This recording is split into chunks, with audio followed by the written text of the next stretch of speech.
వైకాపా నాయకుడు జీవానందరెడ్డిని తెలుగుదేశం పార్టీలో చేర్చుకునేందుకు రాష్ట్ర పార్టీ ఆమోదం తెలిపిందని అనంతపురం అర్బన్ టీడీపీ అభ్యర్థి ఎమ్మెల్యే ప్రభాకర్ చౌదరి పేర్కొన్నారు. స్థానిక ఎమ్మెల్యే క్యాంపు కార్యాలయంలో రీసెంట్గా జీవానందరెడ్డితో కలిసి ఆయన విలేకరులతో మాట్లాడారు. వైఎస్ చారిటబుల్ ట్రస్ట్ పేరుతో జీవానందరెడ్డి కొన్నేళ్లుగా సామాజిక సేవా కార్యక్రమాలు నిర్వహిస్తున్నట్టు చెప్పారు. ప్రజల్లోనూ మంచి ఆదరాభిమానులు సంపాదించుకున్నారని తెలిపారు.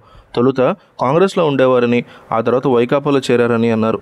గుంతవల్ నియోజకవర్గం ఎమ్మెల్యే స్థానానికి పోటీ పడ్డారని, అయితే అక్కడ వైకాపా అభ్యర్థిగా ఉన్నటువంటి నాయకులు జీవానందరెడ్డిని బెదిరిస్తున్నారని అన్నారు. సామాజిక సేవలు నిలుపుదల చేసి జిల్లా వదిలి వెళ్లాలని హెచ్చరిస్తున్నారని అన్నారు. జీవానందరెడ్డికి టీడీపీ అండ ఉంటుందని అన్నారు. ఆయన అనంతపురంలో నివాసం ఉన్నటువంటి గుంతకల్లు, సింగనమల నియోజకవర్గాల్లో ప్రజాదరణ పొందారని అన్నారు. దీంతో ఈ 3 నియోజకవర్గాల్లో టీడీపీకి మరింత బలం చేకూరుతుందని చెప్పారు. భవిష్యత్తులో ఆయన టీడీపీ అండగా ఉంటూ తగిన ప్రాధాన్యత ఇస్తుందని అన్నారు.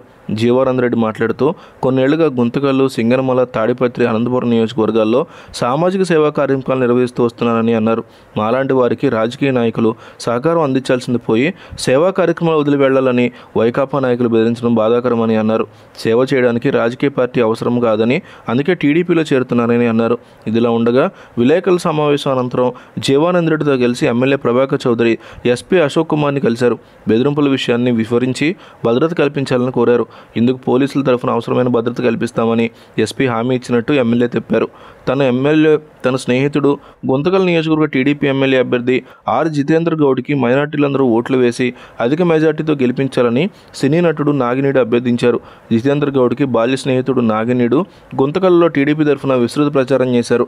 పోర్ట్ లైన్స్ మసీదు, తిలక్ నగర్లో మసీదుల వద్ద ఓట్లను అభ్యర్థించారు. ముస్లింలు టోపీ ధరించినటువంటి నాగినీడు అందరినీ ఆకట్టుకున్నారు. పలువురు మహిళలు టోపీ ధరించినటువంటి ఆయన్ని గుర్తించి మర్యాద రామన్న సినిమా నటుడు అంటూ చర్చించుకున్నారు. కరపత్రాలు అందజేస్తూ తన స్నేహితుడు జితేందర్ గౌడ్కు ఓట్లు వేసి భారీ మెజార్టీతో గెలిపించాలని నాగినీడు ఓటర్లను కోరారు.